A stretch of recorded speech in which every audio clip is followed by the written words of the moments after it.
Bereshit, or Genesis chapter 35, the aftermath of the drama in Shem.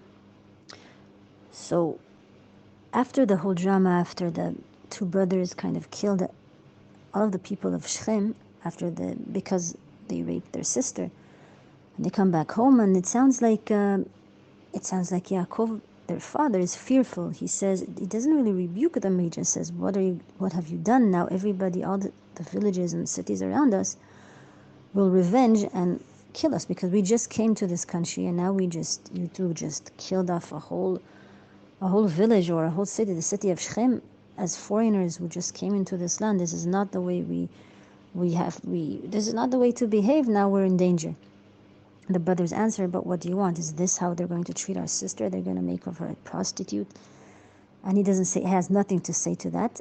And now God himself appears to Yaakov, to the father, to Yaakov, and says to him, "Yaakov, it's time to go up to Bet-El." You remember a long time ago, before you left the land, when you were just a single man running away from his brother, you walked through Bet-El, and from there you crossed and went abroad to find a wife, and there you settled and had all the drama that happened to you. You eventually found yourself married to 4 wives and then have almost a dozen children.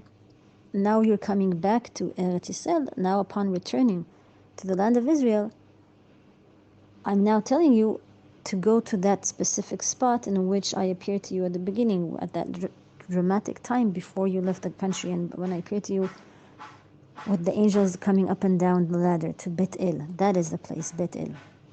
So although Yaakov bought the piece of land over there in Shem, that's why they settled in Shem in the first place. It's a central area in the land of Israel, the land of Canaan those days, and that's where they settled and bought the property. But that's where that tragedy happened with his daughter Dinah. And now now that Yaakov is fearful, it looks like God appears to him and tells him, "Go to Bet-El, go to that point, to that place where I appeared before you and told you, do not fear, because I will be with you wherever you go."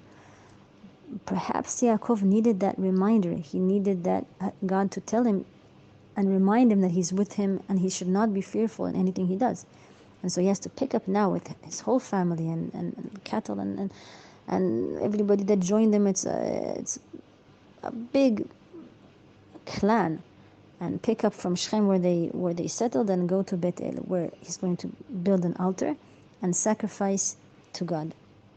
Indeed, that's what he does. If God tells him, that's what he does. He picks up everybody, he goes there, and there God appears to him again after he makes the sacrifice and tells him, "Yaakov, from now on your name will not be again anymore Yaakov. From now on you will also be called Yisrael," or in English Israel, which means something much more powerful than just the name that Yaakov, which kind of just resembles you holding the heel of somebody else. Yisrael is someone who actually dealt with God, with an angel, and survived. Somebody who has power, who has the word El in his name, the God divineness in your name itself. So whatever the angel that you wrestled with told you then, now God himself reproves and said, from now on it is sealed, it is stamped. Now that you came back to Bet-El and you came back to yourself, to the place where I gave you that confirmation that I will be with you, and you understood that you should not fear from anything, not from the other nations, not from the other villages, not from anything, because if I'm with you, that's it. Yaakov takes up the lead, and now he deserves that name of Yisrael, or Israel, to be stamped upon him forever and evermore.